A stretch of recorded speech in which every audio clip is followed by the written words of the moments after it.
Welcome, everybody, to the Let's Talk Fabulous show. This episode is forged by the flames, thriving in the light. Here we honor the resilience of those who have walked through the fire and chose not only to survive, but to thrive. This might be a two-box show, tissues that is, not because it's sad, but because of the sheer beauty and majesty of the human spirit that you're going to witness. It's time. Let's talk.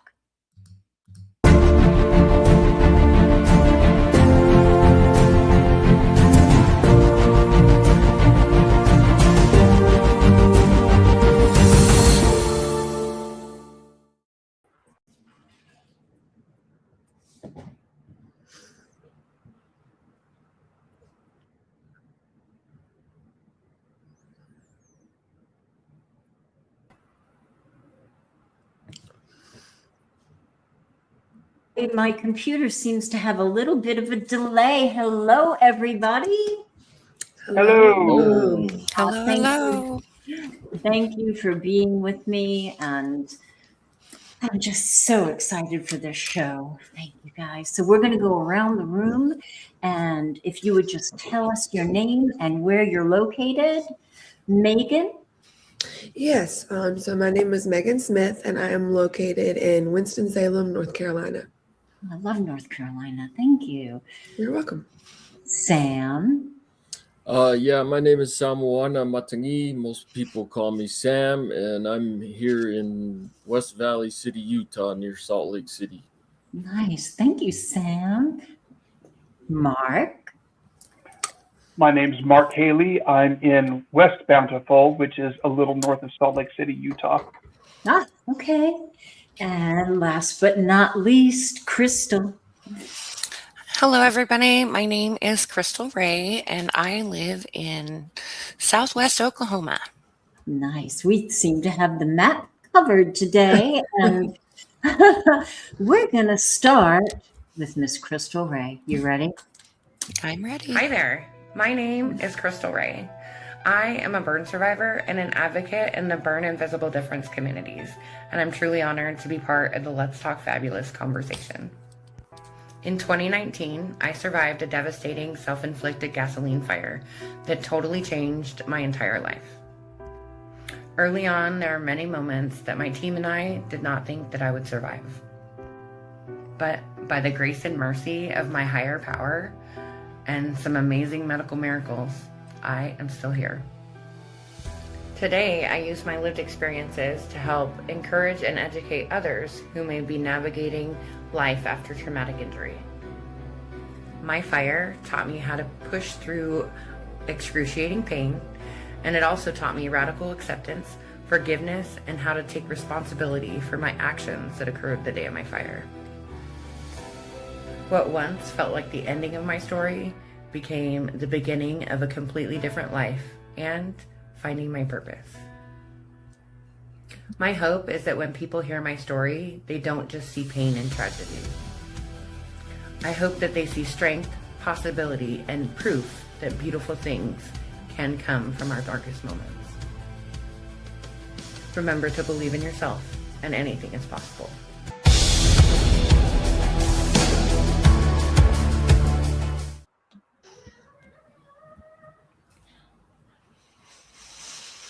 Oh, Crystal, you are proof. I'm trying to move you to center stage. You are proof that beautiful things do come from the darkest moments. There we go. Oh, there we go. There you are. So before we get into your story and get to the part about radical forgiveness, because that's incredible, just tell us what you want us to know about your story leading up to that. So, in 2019, I survived a self-inflicted injury after being up for days on hard substances. And so I wasn't in my right mind. And it took a lot of years to actually take full responsibility for my actions that led up to that day. Yes.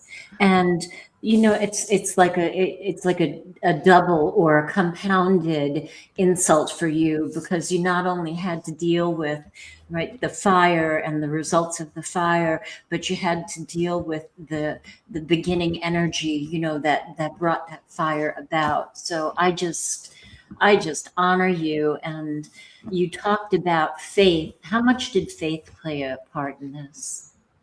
Oh, a huge amount. So right after, right after my fire, I had some pretty spiritual things. I don't know, I don't talk about it a whole lot because I still don't know. But I heard you don't get to choose, and now you're going to be in a lot more pain. And then I woke up in the hospital a few months later. So I do have a huge amount of faith in my higher power, and that all my pain is for a purpose. Yes, that's beautiful. And your purpose is amazing. And guys, what do you guys think? And Megan, what do you think after seeing Crystal's video? Oh, I'm gonna try not to get teared up, but I was just telling somebody about her the other day, and I said I've never got to meet her in person, but the joy that radiates from this person is something I've never experienced. I don't think I have to meet her to do that. Meeting her was a huge blessing, and I've met a lot of survivors, and they've all been very impactful. But just I don't even know what it is. It's just something about her that literally I just felt in my soul, and it helped me even change my perspective on bad days I've had here and there, just hard days. I'm you know what, she has really, and she's somebody I've leaned on in that. And so it's just been, she's been very pivotal in my life. Very nice. Beautiful. Thank you. Sam? Thank you, Megan. What do you think? Yeah, I've met Crystal on a retreat in Colorado, and I've been watching her journey, and she's been doing amazing things. She's a light for the world, and I'm glad she's here to shine it for everyone to see. Absolutely. Mark, how about you? What are you thinking after seeing her video? Well, my takeaway from that was the impact of somebody in a very low point in her life, and being able to turn that around and take that experience and turn it around into an advocate for mental health and for everything else that she's involved in. Just the turnaround that a life can take after a unfortunate event. Thank you. Yes. Even after the flames, your lights shine so bright. And you know what? Let's continue with Mark. You ready, Mark? I'm Mark Haley. The first thing you need to know about me is I love old cars and hot rods. Several years ago, I built a 1926 Ford Roadster, and that car was pretty hot, and I enjoyed racing it occasionally. This photo was taken at the Bonneville Salt Flats in September of 2017, and driving that car at speed on the salt was the best hot rodding day I've ever had, and one of the top 10 of my whole life. January 2018, I had that car at a drag racing event in Tucson, Arizona, and that weekend did not go as I had hoped. I was running at speed when the front tire came apart, put the car on the wall, destroyed the car, knocked me unconscious, started a fire, and unconscious me couldn't get out, so I just sat in there and burned until the track crew got to me and extracted me. I was 6 months in the burn center in Phoenix. Then I was 2 months in an acute care facility near my home in northern Utah. And then I was 2 months in a rehab facility. And one of the most impactful things about my recovery was meeting the peer mentors, to the point where I wanted to become a peer mentor once I was able. and now I peer mentor at the burn center near my home and also at the rehab facility where I was once a patient.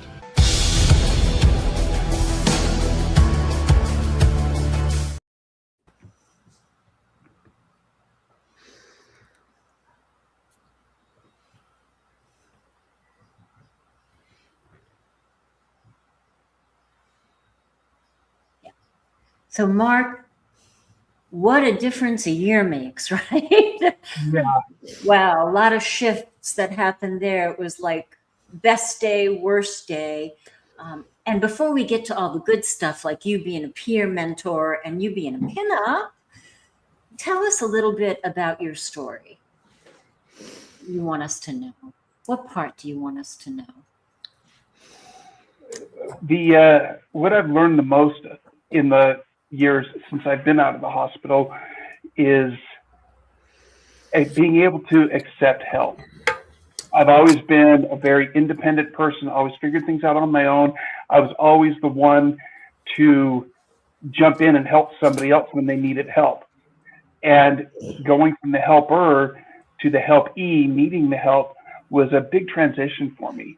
And I had a friend who was over at my house for a family dinner, and she was watching me fumble with the keys to try to open the door, and she offered to help. And I said, no, I got it. And she said, Mark, stop being dumb and just accept the help you know you need. And that was really a light bulb moment for me. And it's okay to need help. And in the years since then, I've gotten a whole lot better at two things. First of all, being more independent, being able to use keys. And second of all, being able to accept the help when I know I need it. I'll do everything that I can, the best I can. But when I've exhausted my resources and my tries, okay, it's time to ask for help and be grateful for it. I love that. I love that. And how is it now that you're mentoring in the unit that you were actually a patient in? Now, it's important to remember that that wasn't the burn unit. That was a rehab unit. And so I meet all kinds of patients between spinal cord injury and stroke and a few amputation and here and there. And it's always, regardless of the diagnosis, there's a lot of similarities in that somebody is new to being injured, isn't sure what their life is going to look like, isn't sure what their future is going to hold. And so it's very helpful to them, as it was for me at that time, to see somebody a few years out and to be able to relate to and to have an example of what life can look like if you put in the effort to make it look like that. Yes, yes. And Cheryl just said, never take joy from the people who want to help you. I love that, Cheryl. Yeah, Love that's that. true. So, Sam, what are you thinking after everything Mark has shared with us? Absolutely, I agree. Actually, I ran into Mark early when he was in the rehab, and it was just happenstance that I was there talking to nurses about being resilient. And then all of a sudden, his wife comes up to me and says, "Hey, can you come up and meet my husband?" And he has so much wisdom to pass along to burn survivors in our unit. We do a meeting every week, and whenever he's there, he's also a bright light, just like Crystal, for all those newcomers walking along the path of a burn survivor. So I love everyone. There's a lot of love here. There's so much love here. There's so much love here. Crystal, what are you thinking? What are you feeling right now? So I have not yet been able to visit patients in the burn unit. So it's very inspiring for me to just see another person doing something that I aspire to do and doing it so well. So it's very inspiring. Good job. Beautiful. Beautiful. Meg? Yeah, I can speak from personal experience with that on and off for the last, I don't want to know, 10 years, I have went back to the burn unit where I actually was a patient, and been a SOAR volunteer. And at first, in my head, I'm like, oh, I'm going to go help these people. It's going to be great, blah, blah, blah, blah. And then I get there and I start hearing noises that bring back what I heard in my coma. And I'm like, oh my gosh, I can't really recognize why that's like bringing a response in my body. And it was something I had to work through. And then once I did and realized like I'm safe, I'm here to help other people. When I would leave thinking, you know, I'm going to go help other people, I would sit in my car for like an hour and just realize how much they helped me. You know, and I'm like, I think I'm going to give, and I'm sure I did. And at the same time, they gave to me too. And so yeah, I love to hear another survivor doing it. And just wait, you're going to be great at it. Yeah. Can I add something? Of course. Part of Mark's wisdom is allowing others to serve you, and sometimes we get stubborn and we think we can do everything, and that we're stronger by it. And we have a mentor that worked with us, Kristen Quinn, and she once said it this way: when you don't allow other people to serve, you're taking away their blessing, and their blessing is to help other people. So, yeah. I love that. I love that. Thank you for that. Thank you for everything, guys. And with that, I would like to share this.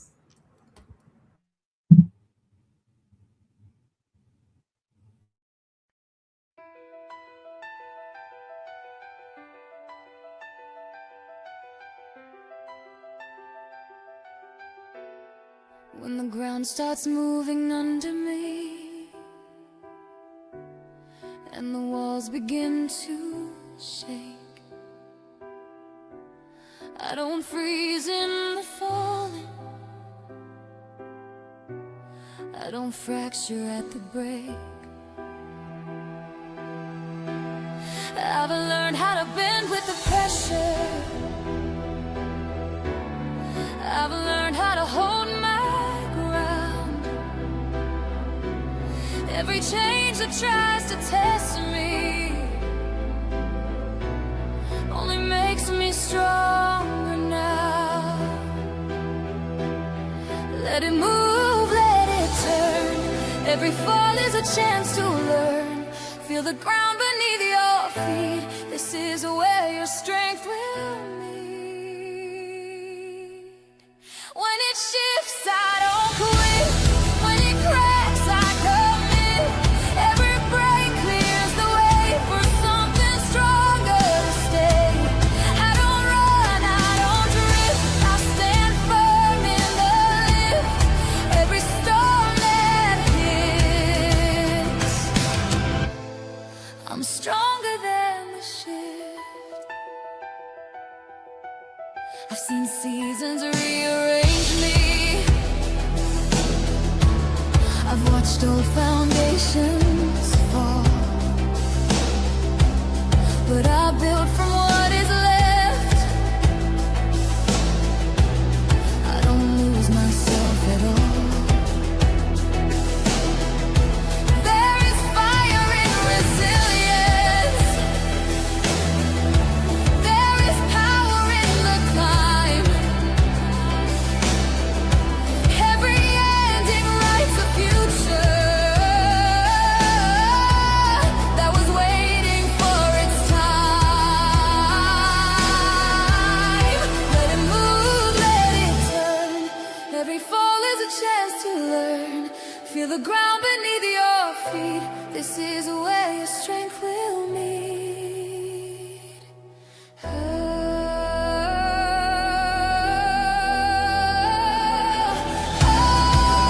don't bend, don't break. Every shift is mine to take.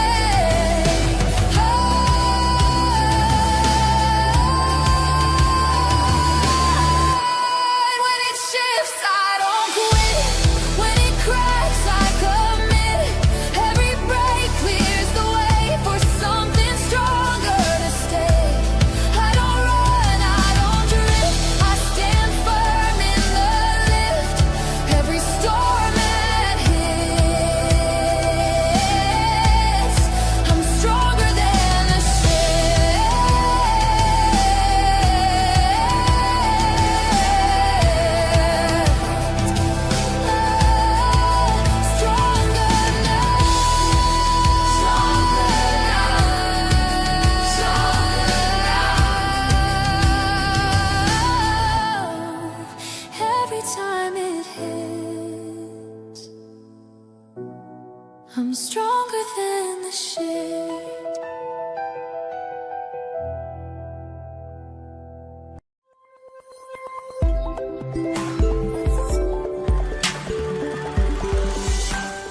And you are beautiful, magnificent, living proof that you are stronger than the shift. Real quick, give me one word about what you thought about that song. Mark? Truth. Ah, Sam. One word. We have to only use one word. Just I guess the one word is amen. amen. I love it. I love it. Crystal. Powerful. Yes, ma'am. Meg? Inspiring. Inspiring. We're going to talk about it in a minute. But, you know, it's not selfish to want what you want. I mean, who doesn't want what they want when they want it? Did you know that you can watch the Let's Talk Fabulous show anytime you want? Come here. Listen. We are on demand. That means inspiration, original music, connection, and powerful conversations whenever you need it most. We are on demand. We are proud to be a part of the E360 TV network. You can find us on the internet or on the app through your favorite app store. We stream on Roku, Amazon Fire, Apple TV, and many of the others. We are on demand. Find us in the pop culture and entertainment area or on the Fresh Takes channel. We are on demand. Of course, you can always join us live every Sunday at noon Pacific, 3 o'clock in the afternoon Eastern, where we connect with you in real time. It's time. Let's talk. Yes. And, you know, I made my way to the Let's Talk Fabulous show through the Chemo Buddies for Life, where I was a volunteer. And I got to spend very focused and sweet time with one of the buddies who used to come on. She had a personality the size of Texas, and she'd come into the shows and she'd put in the chat, "Where's my purple pen? Where's my purple root beer? Where's my purple heart?" And it was wonderful, and she was inspiring. And the truth was that she was all those purple things, and we love her so much that she inspired the Purple Heart Club, and it's to commemorate her and to all who has gone before us.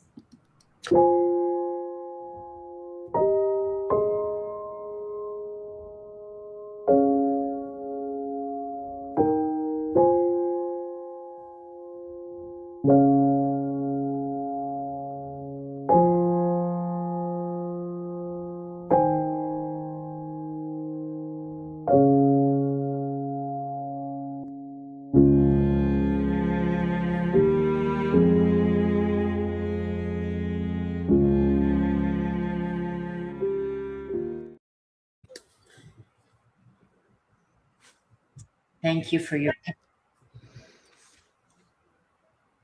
Okay, that's not mine. Gloria, can you help me with you? Yep. All right. I wanted to play. Oh, I know why.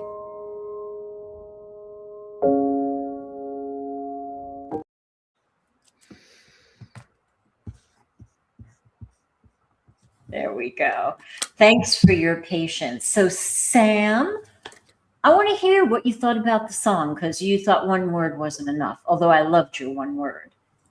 Yeah, I just think like when people go through hard times, it often is an opportunity to rebuild and rebuild it stronger. And I think it's a choice that you make, though. If you can dwell on what you used to have, like for example, I used to have hands, and I could think about those days all day long. But if I do that, I don't have time to rebuild and make it stronger or adapt to the changes. And we're here on this earth for a limited time, and there's a design and there's a plan for each one of us, I believe.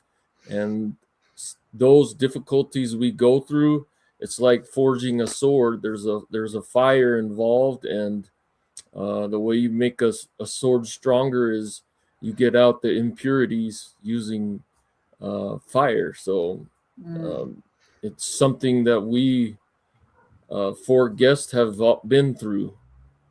Yes. Forged by the flames and thriving in the light. And Crystal, what do you think about the song? I know you had a little break in your voice there. It got me too. And it was powerful for me just to see the videos along with it. I don't know that I could fully explain it as well as Sam did, but yeah, it's just powerful to see other people going through those same things and walking through all those difficult seasons and coming out on top. Exactly. And the building up the foundation, right? All those broken bricks, that always stands out to me too. And Mark, what did you think about the song? Any feelings or takeaways? In addition to the one word, Yeah.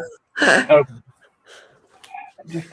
it was impactful in that the message of being able to get through whatever you're going through, and believing that there's something on the other side. I'm gonna guess it was the title, or at least the message of it, about being you're stronger than the shift. Mm-hmm. And I think lots of people don't understand how really strong they are until they're faced with such a shift. And I've got friends of mine who said that, what you've gone through, I don't think I could do that. And you don't know what you can do until you're faced with it. And more often than not, people come through just fine on the other side. I just want to take a minute and just really honor those words that you just said. And you don't know what you can do until it comes time for you to do it, right? Like the time for you to stand up. And Meg, what did you feel about this song? I kind of felt like when I saw, like, one of the things I tell survivors and that I've had to tell myself is this is a journey. It's like, it's not like you get burned and then when you heal, everything's great. Like, it's been 22, 23 years for me, and there's still times that I lose the pieces and pick them up and lose the pieces and pick them up. And I've always, tried to encourage people that there are times that you will take 20 steps forward in your recovery and 100 back, but you can't ever let that discourage you. You have to, like my dad used to let me, as a nurse, take like a day. And he's like, after this, you're wallowing, we're going to get back up. And so I think it's also real to know there are times when the bricks do fall apart and you allow a little space for that, not too much. And then you have to like pick your head back up and keep going forward. Keep forging through the flames. Yeah. Yes, I love that. Right? Every time it hits, right? We are stronger than the shift. And with that, Meg, listen to your video. Oh, thanks. Hello, my name is Megan Smith, and I am a burn survivor. First off, I want to take a second to say how grateful and honored I am to be a guest on the Let's Talk Fabulous show. 22 years ago, I was in a work-related accident where my skirt caught on fire and resulted in over 65% of my body being burned. I spent 3 months in a medically induced coma, and then several months after that just fighting for my life. I'm kind of known around the burn unit as the miracle patient. What the fire took from me is obvious. What it taught me took years to understand. It taught me resilience, faith, and a strength that I didn't even know existed. I will say my journey hasn't been perfect, but I've learned that healing isn't about being perfect. It isn't about erasing the scars. It's about finding purpose through them. Today, I carry gratitude and a desire to encourage others who could be going through a difficult season. I look forward to sharing my story with you guys.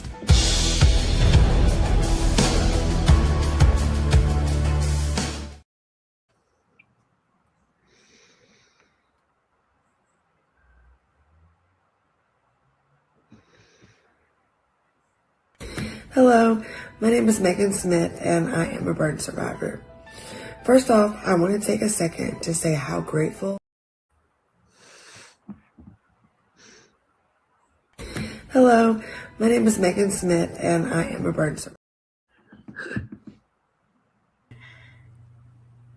Well, I'm going to pop out. Oh, no, I think Nori's back. She was having a little computer issue, but I think she's back. And I know what she would want to say is, Megan, can you talk a little bit more about that? Yes. And talking about that, I mean, I talk about how my journey hasn't been perfect. And I think that piggybacks to what I said a second ago is like, and I think even to like what Mark said is like, you don't know that you're going to have that strength either. You know, it happens and you figure it out. But if someone would have said to me, 5 minutes ahead of time, hey, you're about to go through this and you're going to make it, I would have been like, no. I'm not going to get to the other side of this. I don't have that kind of strength. And everyone says, well, how did you do it? How did you do it? You could have gave up. And I just said, what was my other choice? I was 21 years old. So I didn't look at it as that I had a choice to give up. I was too young. Like, what was I going to do? Live this miserable life? I mean, my hands weren't going to grow back. I mean, scars weren't going to go away. So like the quicker I dealt with it, and I know we were going to talk about this later, is as a female, it's just had its up and downs with physical deformities that I have had to go through, the dating scene, just being in public, and that's got a lot better, but it's just not letting those moments of like maybe how people treat you or react to you keep you at a low spot. Learning that you can rise above that, just like everything else you rose above. Yes. And I want to talk about that now. Right? Okay. You were only in your 20s Yes. when that happened. Mm-hmm. And we talked about society's pressure on women to, look a certain way all the time. Mm-hmm. And I really want to open this up to our discussion because we talked about it privately, but I'd like to have, Mark, I'd like to have your take on that. Well, I don't know that my take has as much validity as Crystal's or Megan's are going to have because I'm a guy, and a lot of the same societal expectations that apply to women just don't apply to guys. And my physical appearance, it didn't, okay, I'm not going to say that it didn't matter. I almost said that, but then I've thought better of it because, when I was in the hospital and before I could see myself in the mirror, a lot of people were telling me, oh, you look fine, you look great. And then when I saw myself in the mirror for the first time, I realized everybody had lied to me, or at least that's what I thought, because even though my face wasn't that bad, it also wasn't completely untouched. But I didn't think that much about it after that because as a guy, I can afford to not think that much about it. And between that and my own personal attitude of I've got my own stuff to do, I've got my own life to live, and what anybody else thinks about that or thinks about me is irrelevant to me. Mm-hmm. And again, I have the privilege of having that mindset a lot because I'm a guy. Yeah. And so I that's my thoughts on it. And as I said previously, I think my thoughts are less relevant than what a woman's thoughts would be who's going through a similar situation. Yeah, thank you for that. Thank you for that. And Crystal, what do you think? What do you feel? So I am just really honored that Megan even brings this stuff up, and like her and I have a great connection, and yeah, we haven't met in person, but we have a great friendship, and we can talk about all of these different aspects of being a burn survivor that aren't always talked about in public. And having a disfiguring injury of this gravity, a lot of people don't understand. And to have somebody that has lived through it and has gotten on the other side and to inspire you through some of your low points is pretty powerful to have. And we do have like just these unrealistic expectations as women, or like pressures on us as women to look a certain way, to just these unreachable beauty standards, and then add a disfiguring injury on top of it. It's really hard. Yeah. Thank you for that. And Mark, people didn't lie to you, right? Because being in the burn trauma unit, right? We watch your progression, right? And we see what happened in the beginning and then how it got better and better, right? And right, so they weren't really lying to you, but it's true. Right. Your perspective was how you were the day that you walked into the car, and then how you are when you wake up in the unit, right? So Right. And I say that in a way to try to be a little silly about it, but that was just my perspective on it. Yes. And Sam, I don't. What do you? I mean, I see nothing but beauty in everybody. So, Sam, what do you have? What do you feel about this conversation? Like I'm again same as Mark. I can't really speak about being a woman, but I can speak about being myself and having my identity kind of laced in my hands. My identity was my hands because I build things, I play basketball, I play football. And so I learned through my journey that the person is not in anything that's exterior, but the person's identity is in their mind and in their heart. And other than that, that's all I can say about it, you know. So every person should be judged by their mind and their heart, not by anything on the outside. Absolutely. And it's that connection. This physical vehicle that we came here to do life in isn't who we really are, right? It's that spirit. It's that spirit that made you guys stand up and get up and move on, right? That's who you are. That's who we are. And that's all that I ever see. And when somebody loves you and they look in your eyes, that's all they ever see too, right? All right, guys. Well, Sam, we're going to piggyback off your comment and we're going to talk. My name is Samoana Matagi. In December 2010, my life changed tremendously. I was burned by 14,400 volts of electricity in my left hand and out my right hand. And because of those burns, I lost my hands. My whole life changed. But it became an opportunity to show the resilience that was deep inside of me, using hope, positivity, gratitude, all these many tools. I became something from the inside, was able to show to the world through YouTube, through other mediums. People saw a person that I truly am, and I'm excited to share that journey.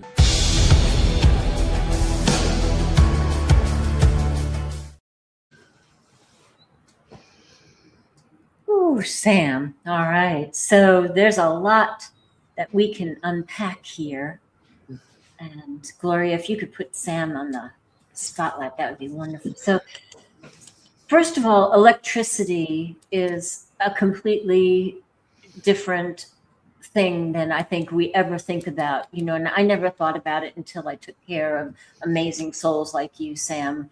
And the way that it changes you. And but before you had your shift, your brother had a shift. Can you tell us a little bit about that?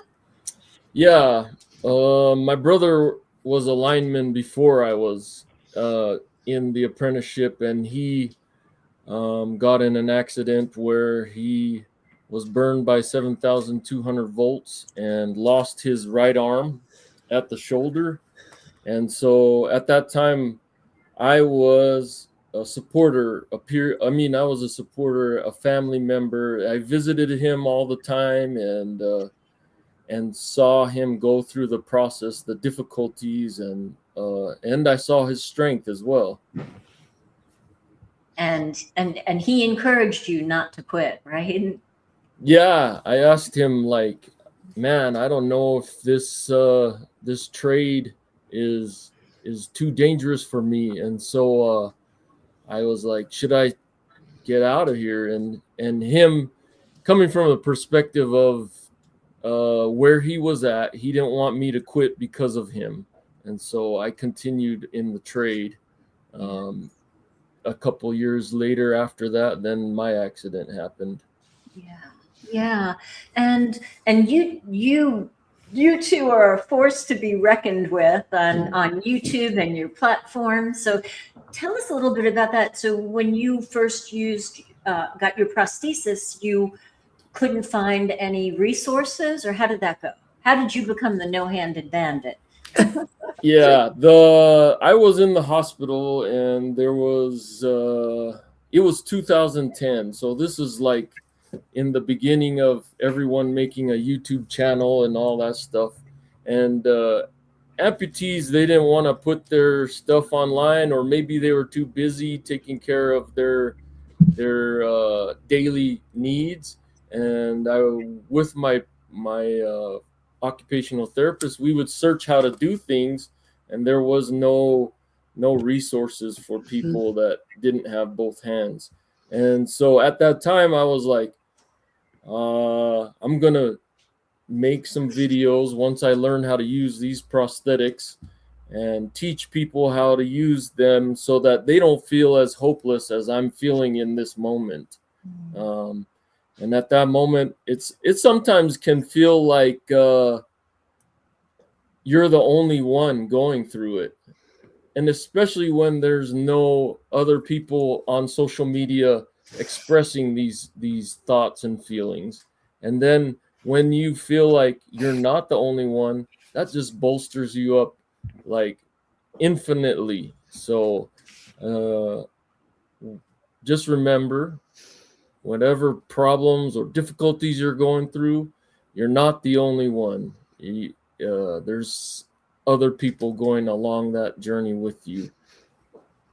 Oh, Sam, thank you for that. Thank you. It's so beautiful. And I'd love to hear what you guys are thinking and feeling at this juncture. Crystal?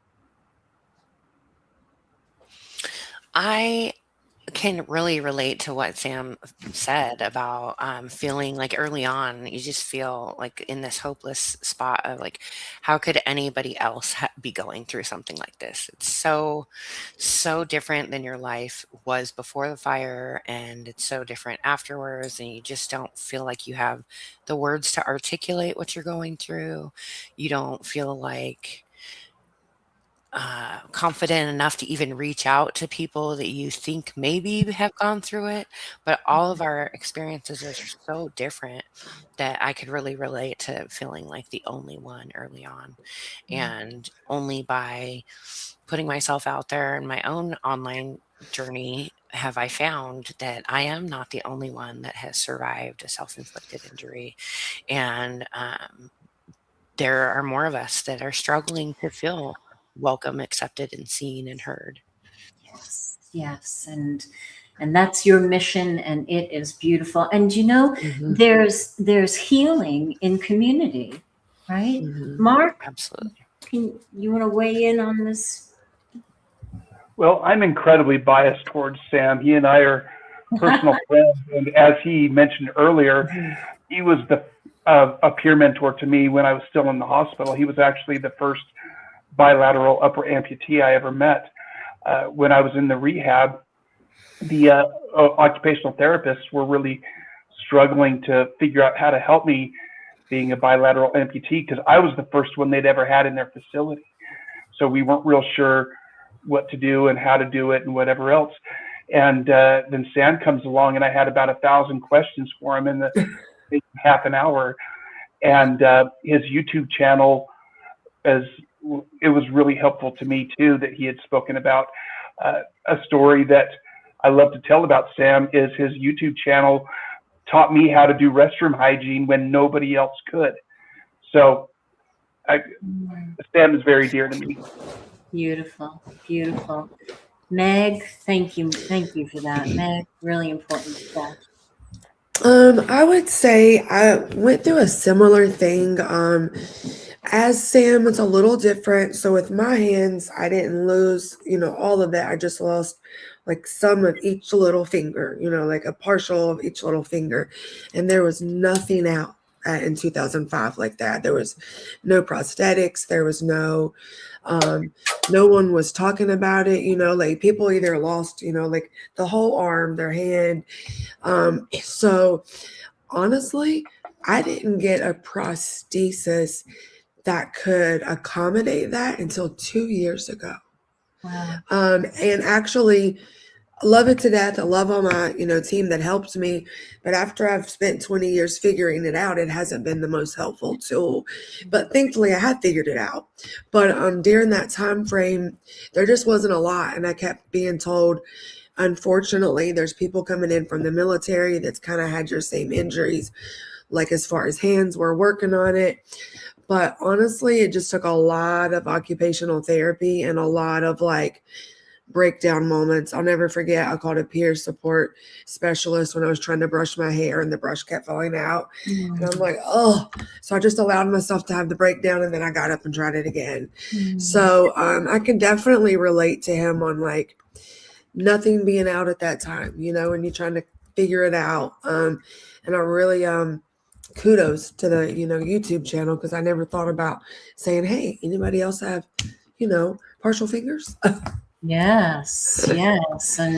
And there is such healing in community. And just speaking of community, we're going to play a surprise video, and you're going to get a feeling for how much we love the creator of this program. And then we're going to come back and really fast, I'm going to ask you one question. Well, it's kind of two questions, but then we'll wrap up real. Here we go. It's Tamara's birthday. Happy birthday to you. Happy birthday to you. Happy birthday, happy birthday, happy birthday to Queen Tamara. Many more, many more, many more, many more, many birthdays to Queen Tamara L. Hunter. Happy birthday, Tamara Lovely Hunter. We love you so much and wish you the most amazing, amazing birthday. Thank you so much for allowing us to be a part of your incredible journey. Happy blessings to you from Thomas, Coco, and Patty. Happy birthday, Tamara. Oh my goodness. I am just so delighted to wish you the happiest of days, because you are such an amazing woman. You are just an amazing leader. You are making an impact in the world, and you are a wonderful friend as well. And I just know that more wonderful things are in store for you in this year ahead. And so I just want to be here to wish you the happiest birthday. Hello, my beautiful queen. Leo and I are here to wish you a happy birthday. I hope you enjoy your special day, and you are the queen of the queens for our community. We love you. Take care. From Leo and I. Love you. Well, happy birthday, Tamara. Woohoo! It's your birthday time, and I am sending my love, my salutations, and just my gratitude for everything that you do for me, for our colleagues on the Fabulous Show, and everyone in this world. And may everything just fill your heart with gratitude and love, and all of your dreams come true this year to come. Happy birthday, Tamara. Happy birthday, Tamara Hunter.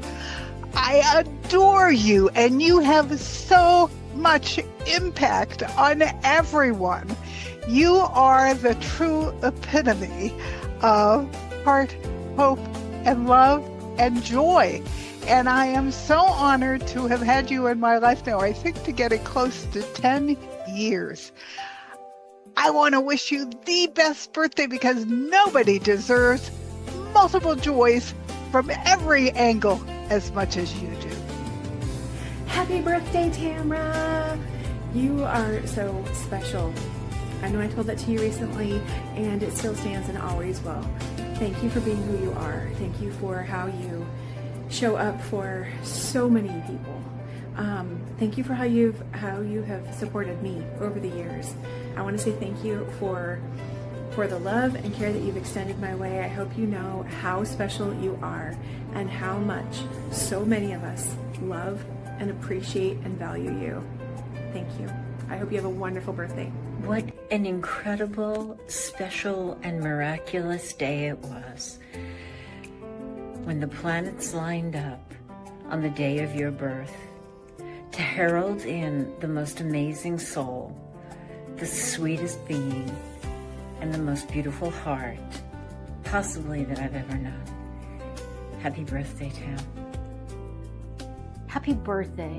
And you know, you're rare. You're very rare because you give so much to so many, and you serve the community, you serve humanity, and you do it with such grace. You do it with such beautiful way that it's just such kindness and love.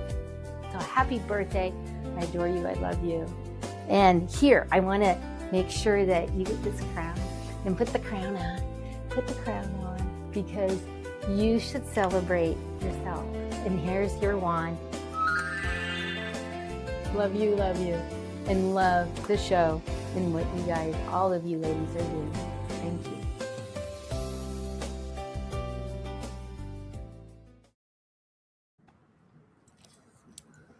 Yes, happy birthday, Tamara. So, guys, thank you for allowing us to work the video into your time. And we've got about 3 minutes left, and we're just going to go around really quick and as brief as possible. Give me your worst moment and the best moment. Meg?